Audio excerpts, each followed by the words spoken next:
You're tuned into the YAAACE Time podcast. Thank you once again for tuning in. You are back here with us at the YAAACE Time podcast. My name is Zane, your co-host, and I'm Katie Atu, your other co-host. Of course, my beautiful co-host over here. Today we have one of our co-workers, actually. Joseph's in the building with us. Thank you for coming through, Joseph. Thanks for having me. Yeah, and Joseph has a really interesting story.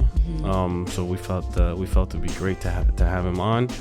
And then also with the Olympics about to kick off, we're gonna tie all that back in with breaking, and yeah, it's gonna be a great conversation. So why don't we start off with just give us a quick little mini bio. Tell us about yourself, who you are. All right, so my name's Joseph Hersco. Most people know me as J-Rebel. That's my breaking name, my b-boy name. I'm part of a crew called Supernaturalz, which was founded in 1992. We're one of Canada's longest running breaking crews up until now. We have over 7 generations of members, the oldest being in his mid 50s and the youngest being in 16. Wow. 7 generations. Yeah. Wow. Yeah. So, I'm part of that legacy and that dynasty of dancers in the city. So, that's pretty much it. That's dope. Yeah. That's dope. That's absolutely amazing. That's dope. And another thing you are is a member of this community, of the Jane and Finch community. Yep. Grew up over here, right? Yep. Grew up in Jane and Finch. I'm originally from the south side of Jane and Finch. I grew up in Chatui and then moved to 15 Bboy. So that's where my stomping grounds are as far as Jane and Finch. I also spent a lot of my adolescence growing up in Lawrence Heights. And then coming back and forth between both communities to visit family and stuff like that. Yeah, so Jane and Finch is home. Yeah, dope. Let's start right there. As someone that grew up in this community, how has the community changed over time? Like, how's it different for you walking down the street now versus in the 90s? Yeah. I mean, for me, I think the community's changed. It's like when I was young growing up here, like, I don't know what it is for other kids, but you really don't leave your block. You know what I mean? So my world was confined to 15 Bboy. Used to play in front of the building. We used to run around in the hallway and the staircases, you know what I mean, during the summer. Yeah. So those are some of my earliest memories as a kid, going to Jane and Finch Mall, the flea market. So that's kind of like, what I was exposed to as far as the neighborhood. And since coming back into the community, I feel like the things that have changed is obviously the community is going through a lot of challenges in regards to, housing. Some of the blocks that were here previously don't exist anymore, like Grassways, Connections. There's a gentrification process or revitalization process, as it's said. That's happening. Which is displacing residents, right, and really changing the fabric of the community. And for those that know about Jane and Finch, it has a lot of history here. This is a legendary community. No, that's right. And as far as seeing things change, I know for a lot of folks, people come here from other parts of the world, you know what I mean, and call Jane and Finch home. And people have also moved out of the community, but I feel like no matter where you go, it's something that you always kind of, represent. So I feel like wherever I go in the world, or, I'm always representing the community. So to me, it's not just a physical place, but it's like an energy, like a presence that I think the neighborhood has. So I love that you mentioned that, this is a legendary, iconic community. So how has living in Jane and Finch, or just overall the different environments that you're in, how has that influenced the path and the journey that you take to become who you are today? I'm gonna say it hasn't been the easiest. There's definitely been challenges, and I think that's something that many people in the community deal with on various levels, whether it's some of the systemic issues in regards to education, housing, policing in the community, the violence, which unfortunately Jane and Finch has become synonymous with due to, misrepresentation in the media and Right. kind of the demonization of residents in the community, which again, unfortunately, hasn't really shifted a lot. So I think all of those different things have definitely shaped me in terms of the path that I chose. The style of dance that I do, being in the hip hop community, it's not something you grow up telling your parents like, hey, this is what I'm going to do with my life. You know what I mean? Right. Most parents want their child to go to university or get some type of profession. But for me, I didn't have that kind of influence in my life. So I was kind of like setting my own path and journey, So for me, it's not something that I planned to do. It's something that kind of evolved over time as I became more involved in the dance community. Mm-hmm. Yeah. Yeah. How do you feel about that saying, product of your environment? Product. I like to use the word process. You know what I mean? I think growth is a process and stuff like that. And I mean, coming from communities like Jane and Finch, people tend to kind of focus on the negative, and they don't really look at some of the successful people that have come out of Jane and Finch. The Julie Blacks, the Dwight Drummonds, the Dream Warriors, just countless, successful people that have gone on to do other things that, like I said, they still hold Jane and Finch to their heart. So I feel like, as much as people say like I'm a byproduct of the community, I feel like all of those different experiences were essential in making me who I am, both positive and negative. Yeah. Yeah. And you touched on it as being a b-boy. Well, what was the influence, or who was the influence? I'd say the what was, I feel like in these communities, especially if you grew up in Jane and Finch region, different parts of Scarborough, Rex still, hip hop culture is a part of the fabric of the neighborhood. It's the way people talk, it's the way you dress. Yep. It's just that swagger, like a certain type of energy. You know what I mean? So for me, I was always drawn to hip hop. I didn't know why, when I was younger. It's just something that spoke to me in terms of what I had just mentioned. But when I decided to become a practitioner is when I think things change, in terms of engaging in the elements. I wasn't good at rapping.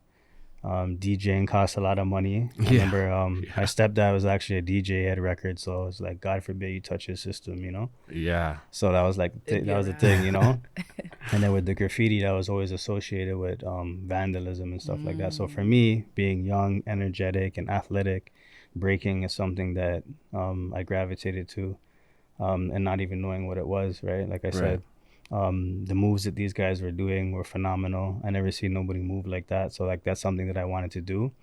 Originally, I wanted to be a martial artist, because who doesn't want to know how to fight? Yeah. You know what I mean? Especially, so, but yeah, those options and resources weren't there. So breaking was kind of like the closest thing to that, you know what I mean? That I could gravitate to. What was that? Because I know you mentioned, we grew up around hip hop. It's the way we dress, it's the way we act. But what was that defining moment for you where you were like, this is it. This is exactly what I'm going to like tap into. This is what I'm going to pursue.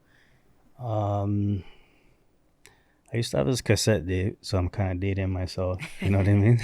I know what a cassette is. It's okay. Yeah. You guys don't know what a cassette is, yo. I had cassette tapes too. So the cassettes were like, it's like they were gems. You know what I mean? Like people coveted those things. It wasn't something that you shared widely. So cassettes were a way of sharing, breaking footage and information. So I had this cassette. The competition was called Bboy Summit, and it was guys from LA. And I just remember watching that video religiously after school. Go home, rewind it, put in the VCR, just like studying it like hard, all the moves and again what people are wearing, the different things that were happening, And I remember there was a battle versus Style Elements versus Rocksteady Crew, and it was like 20 deep on each side, and these guys are just going at each other, exchanging moves and battling each other. And for me, I was like, yeah, I want to do that. I don't know how I'm going to do that. There's no blueprint. We don't have any schools or ways of accessing that. So for me, it's like, okay, I know I want to do this, but it's kind of figuring out how. So a lot of it was just me trying to connect to the culture, and become part of the scene. Yeah. And your crew that you eventually ended up getting with, were they also like Jane and Finch kids, or did you just meet through, like how did that come to be? So earlier I had a crew called Flow Fanatics. So that was like a high school based crew. Mhm. It was me, my boy Presto, who got me into breaking. Girl named Trixie, who was also a dancehall dancer. She ended up doing stuff with like Sean Paul. She was like our only a female B girl on the crew. And another guy named Dwayne. So we had a little high school crew going, and then that kind of fell off towards like the end of like grade 11 and 12. So I was kind of like, okay, who am I going to dance with? So there was a youth resource center in Scarborough Town Center Mall, for those that know the east side. And people would go there and practice every Friday and stuff like that on carpet. So it was actually supposed to be a resource room, but the dancers had took it over. And I just remember walking into the space and like, you know, like they had windmills down packed and they were very advanced and stuff like that. So again, being that hip hop is kind of like a do it yourself model, you know, we don't really have, like I said, structured classes or schools. So I would go there just to watch and like hope that somebody would show me a move, or, you know, so that's how I developed friendships with some of the youth in that center. And then some of those guys became my friends, and then eventually crew, and I would even say like family, you know. Yeah, for Like sure. those guys have watched me grow up. So yeah. Yeah, 100%.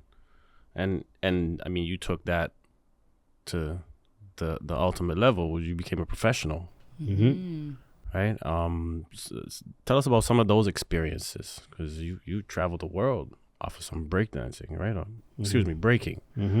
You like got on planes and gone overseas to go and They flew you out. go and do some b-boying. Like that's crazy. Definitely before the overseas stuff, a lot of it was like local competitions, Right.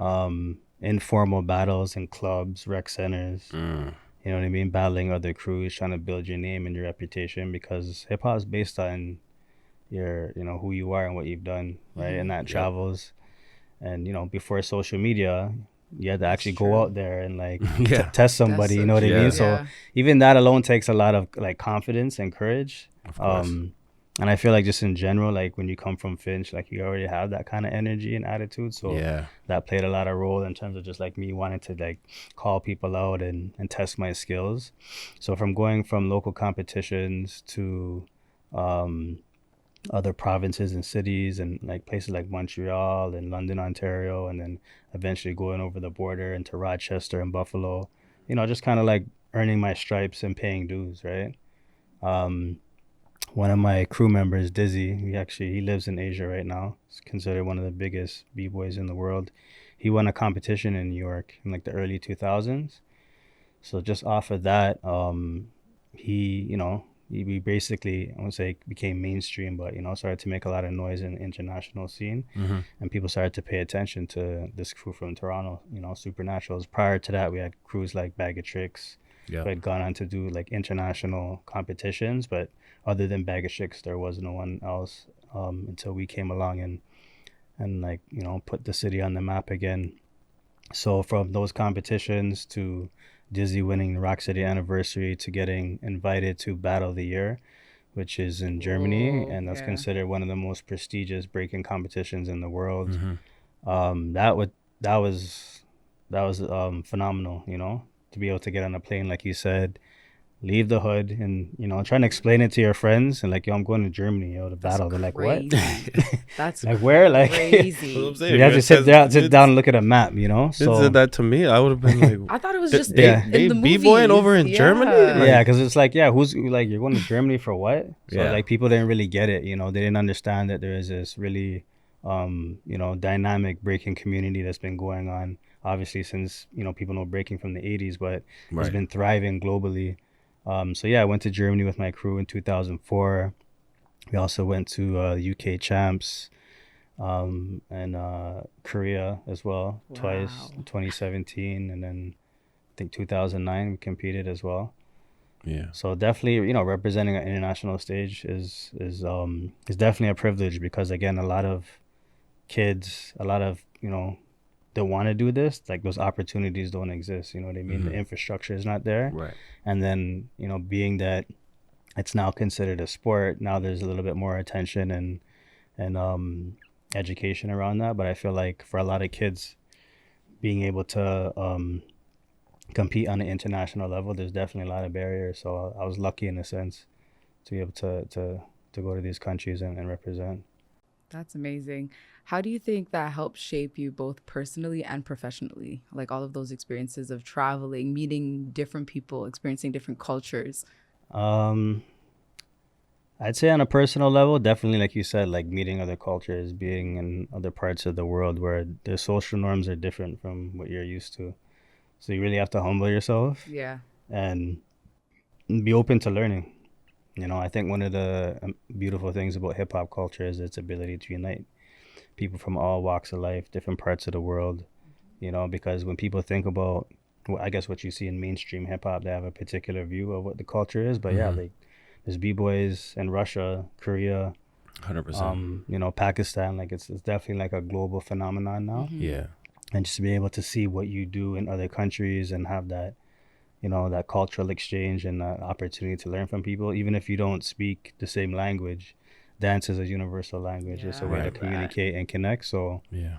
definitely a lot of learning opportunities. And I would say for the professional side, I mean, hip hop, again, it's a grassroots thing. It's not something that you go to university for and you get like a degree. Well, now you can. You can. I was just gonna say. Now, they- times have changed, you know what I mean? Yeah. But back in the day, it's like, and even before my time, it's like it wasn't something that people really thought of as a profession, Right. you know? And as I said, for a lot of, you know, artists trying to explain that to your parents about why you were doing this, I think it's something people kind of like hid or kind of just did on the low because there wasn't that mainstream acceptance. And that's something that, you know, Black art forms always have to deal with and contend with, is like, how do you make this mainstream? How do you make it legitimate?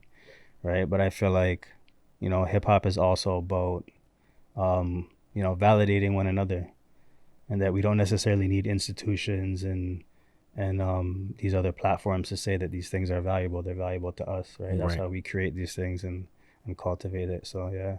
Yeah, I feel like over time though whether it's because of the mainstream and what they choose to promote, but I feel like we've lost a little bit of that connection to what hip hop originally was designed for, all the elements. Speak to that a little bit in just in terms of where we are now with hip hop as a whole, as a culture, because hip hop is a culture, right? And our connection to what it was originally supposed to be versus what it is now, what we hear on the radio. When you turn on the radio now, you know, like we don't even have college radio anymore. College radio used to be some crazy mixes I used to listen to off college radio. Yeah.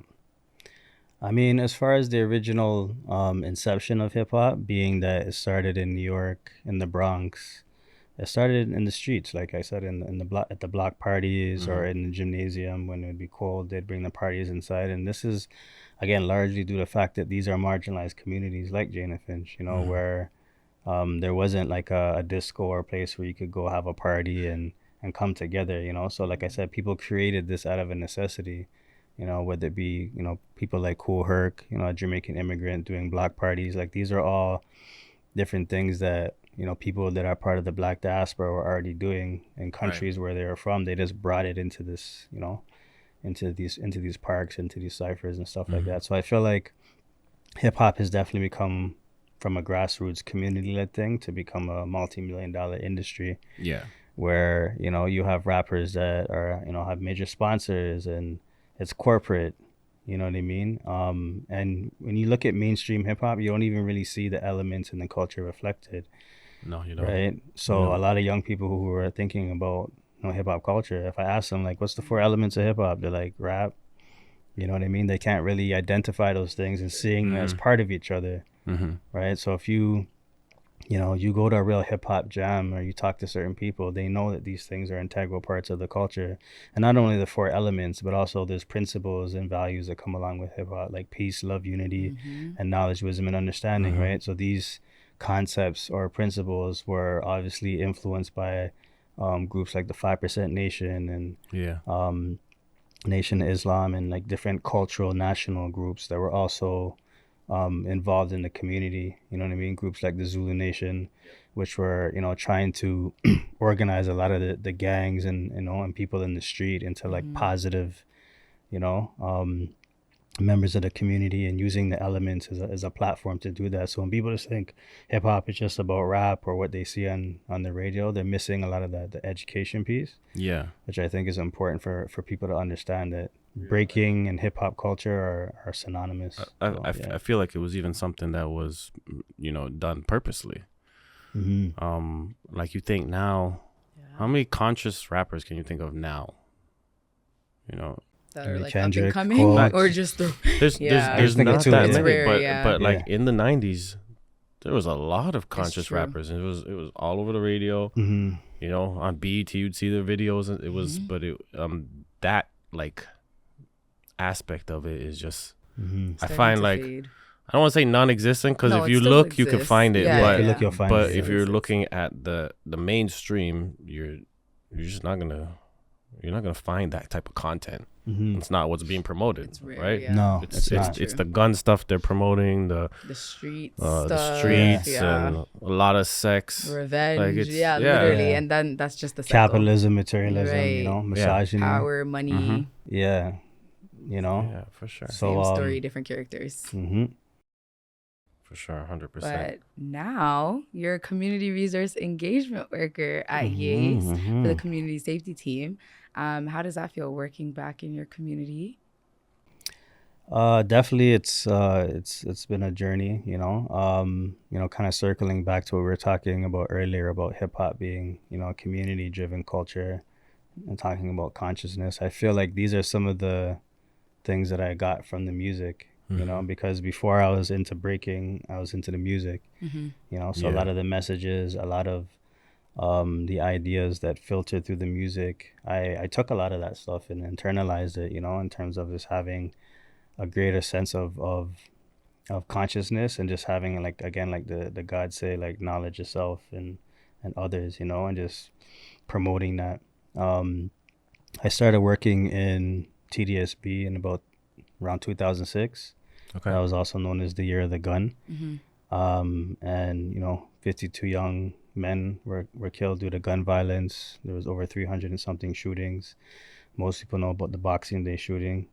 And unfortunately, those were, the young people that were involved in those shootings were from communities that I'm connected to. So that had an impact on me personally. There was actually another dancer at the time. I was asking him about like some employment opportunities. He's like, yo, why don't you come do some workshops with me, like some public speaking or whatever. So that's how I kind of got into community work. And I was basically going to schools, talking about my life experiences and things that I had gone through, to students all throughout the TDSB. It's actually a school resource officer who's like, yo, I want you to come speak to some young people at the school. I'm an SRO at called Cerebral Borden for Black History Month. And that turned from a 2-week thing to a month, 6 months, and then 5 years later I was at this school running like hip hop mentorship and leadership programs for youth in Scarborough. So that was kind of like my entry point into community work. So when the opportunity to work at YAAACE, I saw the community resource engagement worker position and what was involved. I felt like this was an alignment with the work that I've already been doing, and that I could bring a lot to organization and then also learn as well, because I know YAAACE is also a legendary organization in the community that has touched many youth in the neighborhood. So I just felt like the connection made sense. Right. And most people for the long, even till now, know YAAACE as a basketball program. It's true. But they don't know why it started as a basketball They don't program. know why it started as a basketball Yeah. program. They don't know what we're doing right now. So can you just break down a little bit about what it is that you actually do here? What it is that you do as a community resource engagement worker?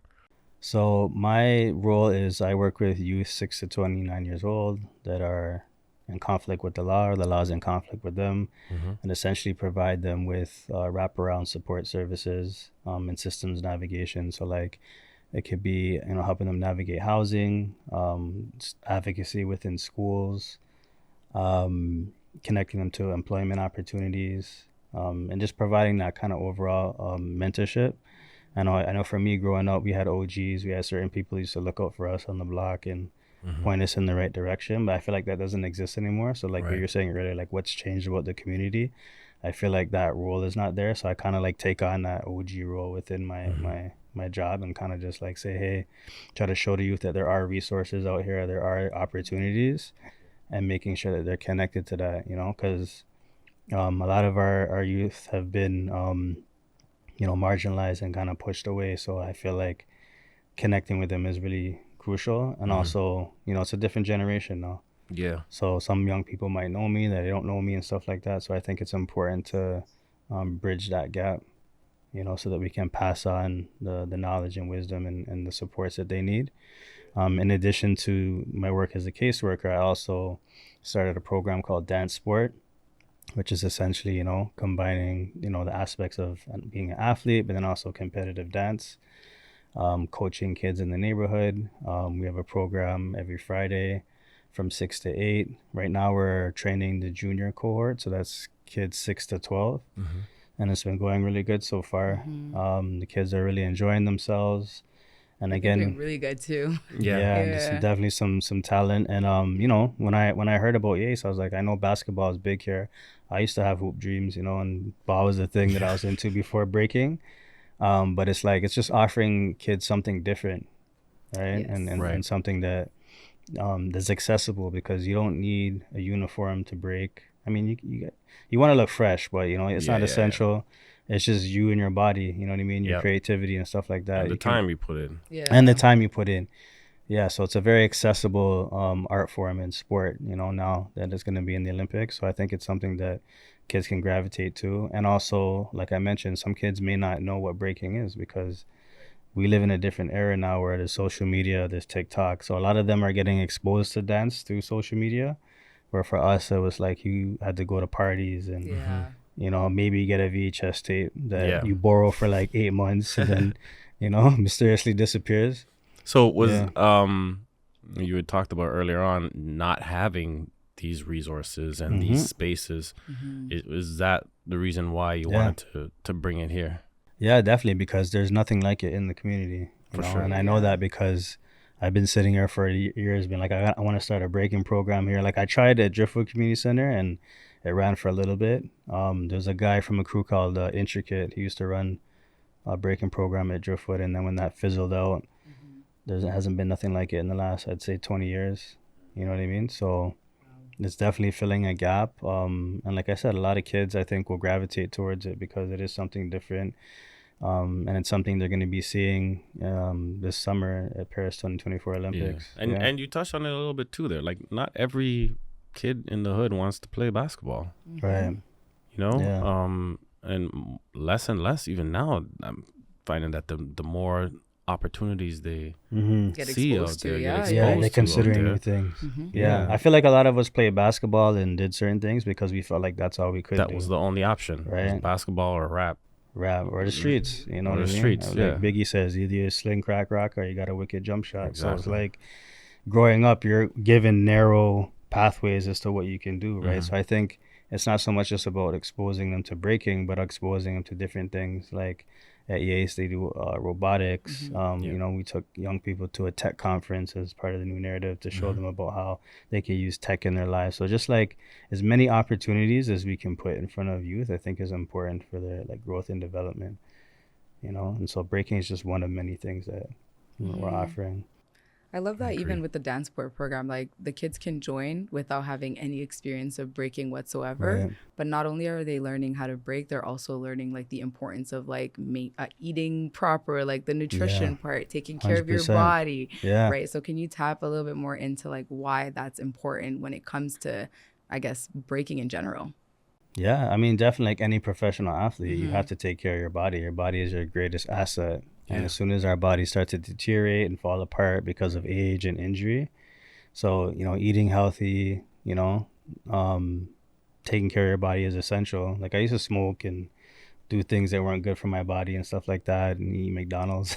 You know what I mean? But as I became older and more self-aware, I started, you know, changing my diet, you know, quitting those, you know, those things that were bad for me, and also going like plant-based, you know, eating whole foods, eating healthy. Yeah. So b-boying is actually what made me want to start taking care of my body, Mm. you know, because I love dancing so much and I wanted to be able to do it as long as possible. So I was like, yo, I got to switch up my regimen, you know. So I started making those conscious decisions because, like, again, if you are not given options and choices, they're just going to eat what's in front of them. And I think that's like a metaphor for life, right? Like, if we're just giving them McDonald's, Yeah.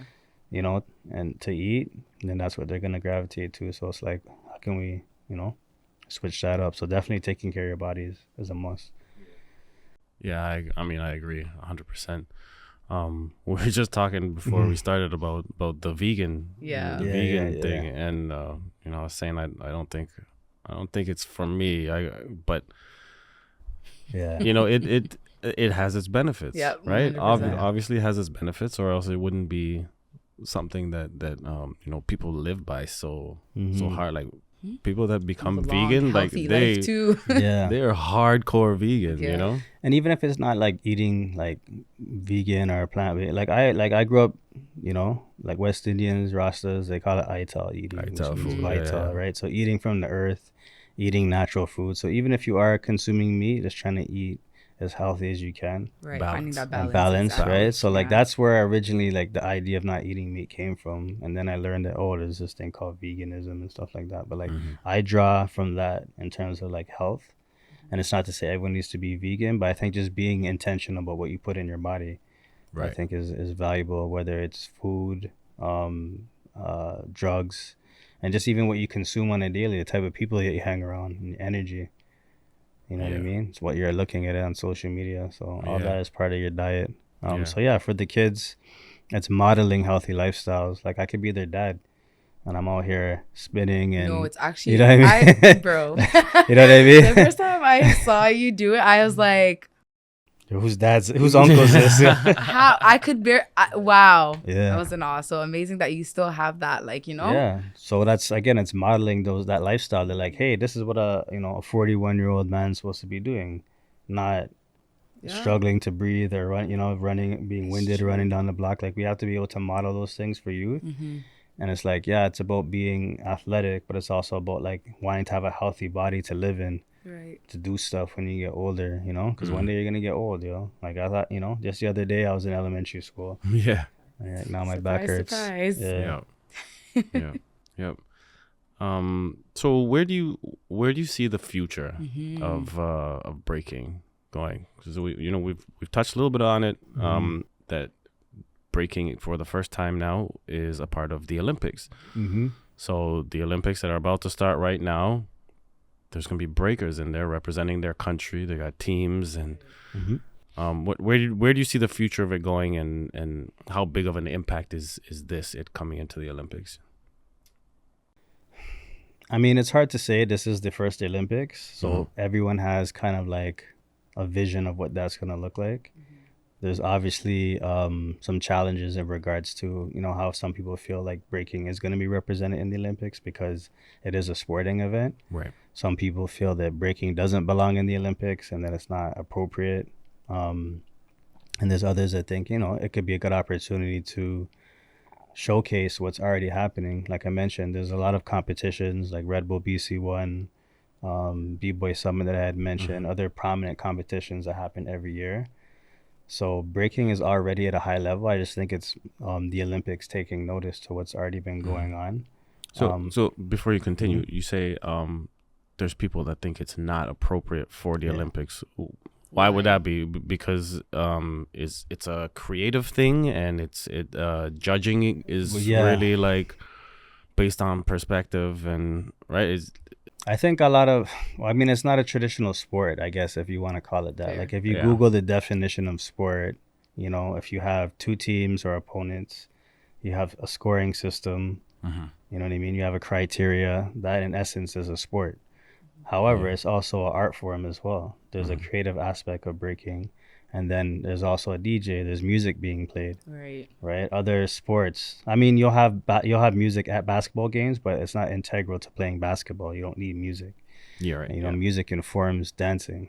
Those things are synonymous. So, those things are also colliding, and some people view it as, controversial because they're like, well, breaking is not a sport. You know, it came from, like I said, grassroots beginnings. You know, there was no judges. It was the crowd that used to judge you. It was your Right. peers. Right. Now you have it in this formalized structure, and you're doing it in front of an audience that may or may not know anything about breaking. So that's going to be, I think, the challenge at the Olympics is trying to create some type of education and literacy around what it is that you're looking at. You know what I mean? Because the moves are dynamic. You know, someone's spinning on their head, or they're doing air flares, which is when you're jumping from one hand to the next, and kind of like our cartwheel formation.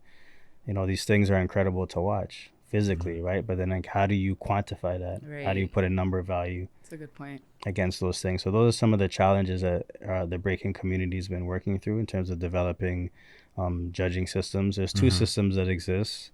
One is called our system, which stands for Objective Unified Real Time, which is actually developed by a crew member of mine, Dizzy. He worked on that judging system for about 10 years.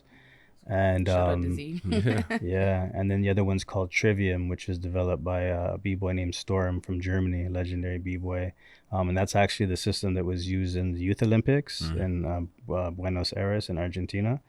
So, you know, for me, I mean, systems are good because it makes judges accountable, it shows transparency, and also Right. allows you to assess your skill and be like, what do I need to work on? How do I need to improve? Or others feel like, you know, breaking something that is expressive and it's artistic, and, you know, you can't judge that. So there's people that have different views, and obviously with the Olympics, you know, it's an organization that's also in decline.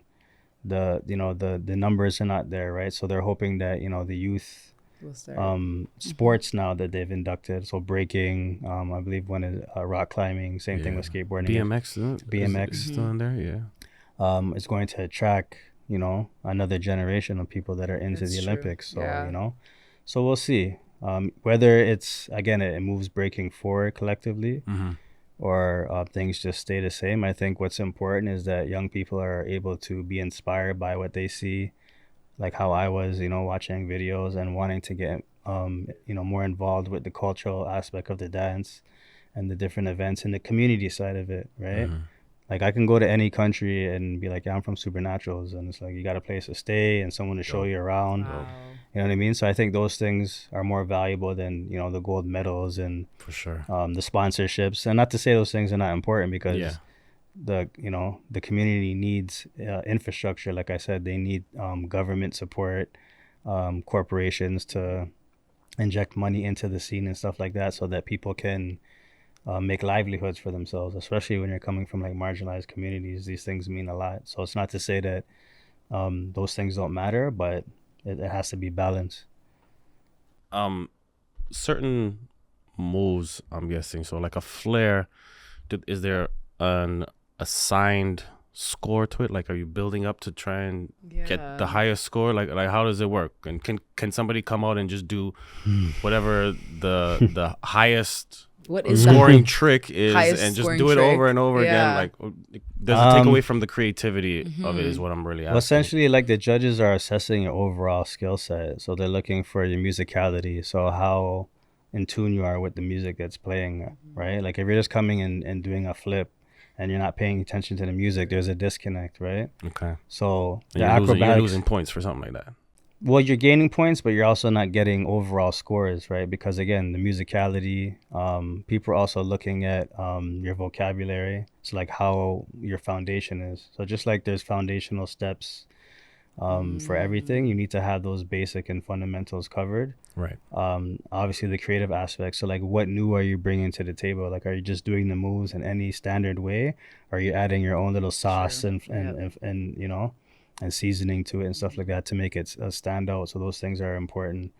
So most dancers know these things, but like I said, with these new systems, some people feel like they have some kinks that still need to be worked out. So it's a learning process. Judging and breaking is already a controversial thing.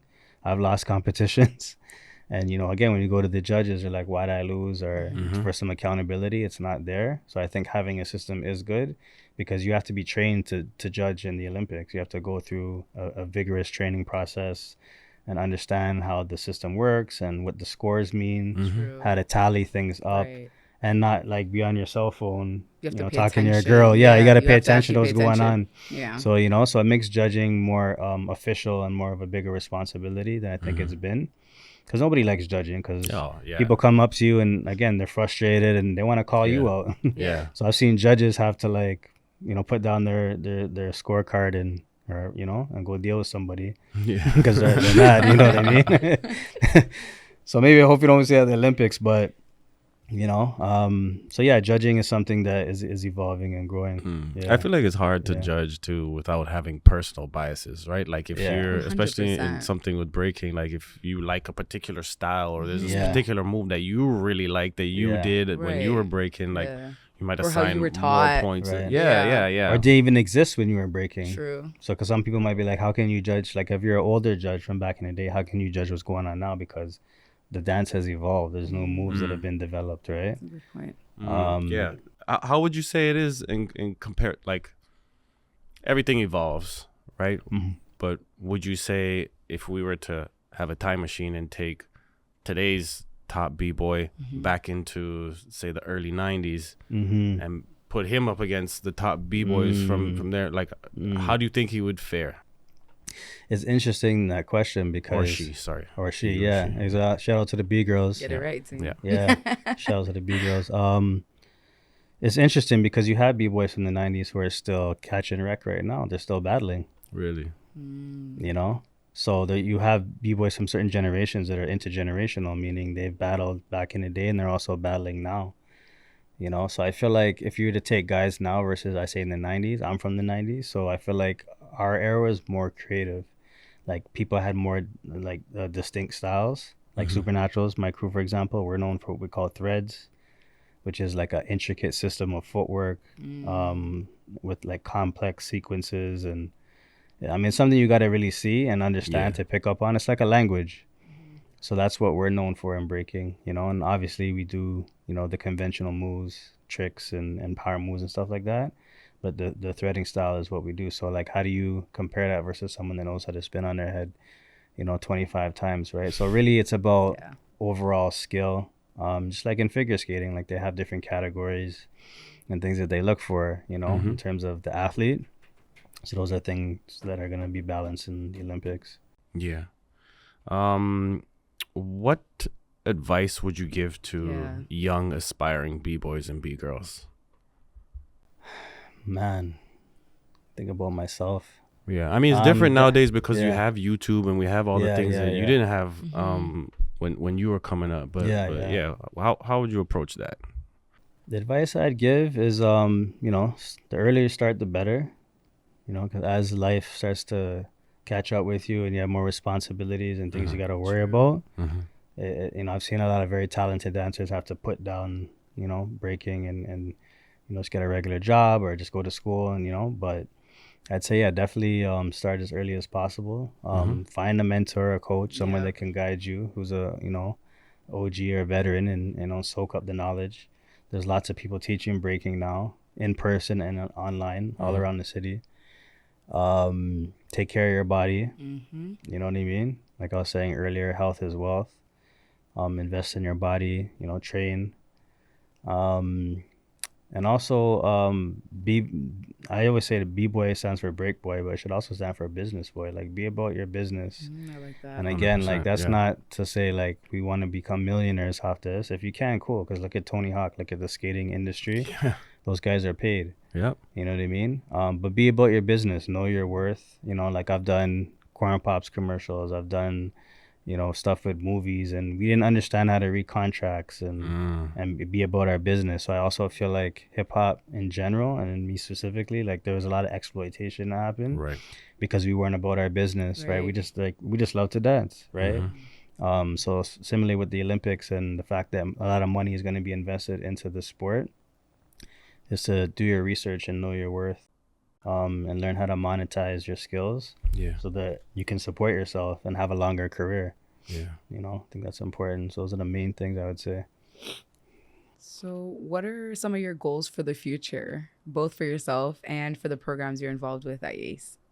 Well, definitely I'd love to see DanceSport program grow, and come up with an official name. I use the DanceSport unofficially, but definitely, continue to build the program. Like I said, we have programming every Friday at YAAACE. We've also expanded into schools, Oakdale Public School. We're going to be having programming, and the goal is to get like a different group in every school in Jane and Finch. Nice. And just expand it throughout the neighborhood, and have local competitions that we can host. That would be That would dope. be so Yeah. dope. Yeah, we host You know? them right here. Yeah, that would be That'd so be dope. dope. Yeah, make it more formalized and stuff like that, so Yeah. we can involve the community and the Mhm. parents. Like shout out to all the parents too who bring the kids out. Yeah.